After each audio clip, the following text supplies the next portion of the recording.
The man slept on the reef for 3 days and 3 nights, but when he woke up and looked around he was shocked to see his sailors asleep in the sea, but unexpectedly when he looked closer he realized that they had been dead for a long time. The man suddenly realized that he was the only one who had survived the shipwreck, so he buried the remains of his sailors on the beach. In the evening, facing the unknown dangers of the woods, Max did not dare to go in. He could only sit helplessly in a tree and think of other ways to survive tomorrow. The next morning he woke up and saw the wrecked ship he was traveling on not far away. He decided to go to the ship to search for food and supplies. After a great deal of effort, Max finally climbed aboard the ship, and then he went to the cabin. But then he suddenly heard the sound of a dog coming from the room. Max rushed to copy the side of the axe to the wooden door and chopped hard to open the door, but it was his dog Simba. Then he found some food, some tools and a lot of muskets in the other room before the ship sank into the sea. He quickly carried all the useful items to the deck, then cut down the wood on the deck to use as a raft, and then released the dog from the ship in order to carry as many supplies as possible, even his own trouser waist. Returning home fully loaded, Max took advantage of the waves and transported the supplies to the beach with little effort, but when he counted the food, he realized that there was only enough for himself and his dog to eat for a month. Not only did he and Simba have to save money,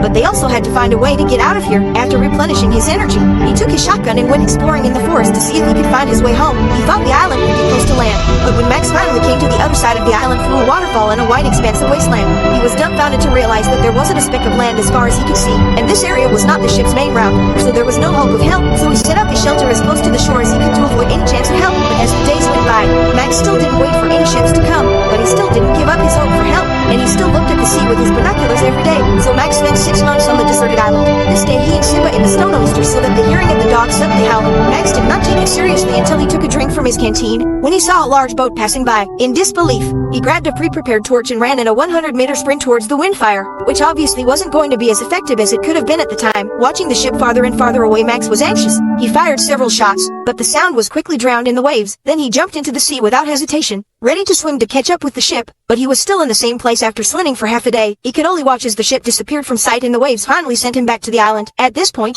Max was extremely desperate, and the dog kept howling for his master. After this incident, Max finally realized the reality that as long as there is hope, he plans to settle down on the island. After all, it's not just a matter of days to ask for help.